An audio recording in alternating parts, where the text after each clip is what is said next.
మనం రోహింగ్యా శరణార్థుల కోసం వినుంటాం, బంగ్లాదేశీ శరణార్థుల కోసం వినుంటాం, యుక్రెయిన్లో మొన్న వారు జరిగితే అక్కడ శరణార్థుల కోసం వినుంటాం.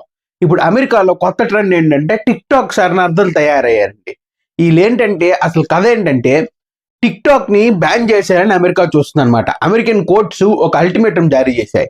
టిక్ టాక్ ఏదైతే టిక్ టాక్ ఉందో నువ్వు ఒక అమెరికన్ పేరెంట్ కంపెనీకి అమ్మేసాయి, లేకపోతే నువ్వు ఇక్కడ దేశాన్ని విడిచిపెట్టి వెళ్ళిపో, బ్యాన్ చేసేస్తాం అన్నట్టు అన్నారనమాట.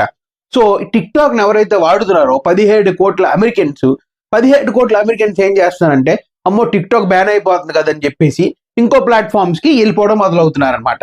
అది ప్రముఖంగా ఒక రెడ్ నోట్ అనే మళ్ళీ చైనీస్ యాప్ నే మళ్ళీ వాడటం జరుగుతుందన్నమాట. మళ్ళీ అక్కడికి వెళ్ళడం జరుగుతుందన్నమాట. సో ఈ షార్ట్స్ చూసి మనం ఏం నేర్చుకోవాలంటే, మన ఇండియన్ ఫార్మల్ డెమోక్రసీ కాబట్టి మనం ఏదైనా యాప్ సృష్టిస్తే అమెరికా దాన్ని ఎంత లాటరల్ గా ఖండించలేదన్నమాట, అంత లాటరల్ గా బ్యాన్ చేయలేదన్నమాట. అది చైనా కాబట్టి అంత దినిగా చెప్పింది ఏంటి, నేను బ్యాన్ చేసేస్తాను లేకపోతే మా అమెరికన్ పేరెంట్ కంపెనీకి అమ్మే అని చెప్పి.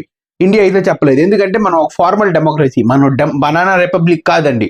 సో చైనా ఏంటంటే ఒక కమ్యూనిస్ట్ స్టేట్ కాబట్టి వాళ్ళు ఏ రూల్స్ ఎక్కువ ఫాలో అవ్వరు కాబట్టి, డెమోక్రటిక్ రూల్స్, అందుకనే అక్కడ బ్యాన్ చేస్తామనే ఒక పదం వాడవలసి వచ్చిందనమాట. సో ఇది మనం తెలుసుకోవాల్సింది. కంటెంట్ నచ్చినట్లయితే మన ఛానల్ సబ్స్క్రైబ్ చేసుకోండి. Thank you.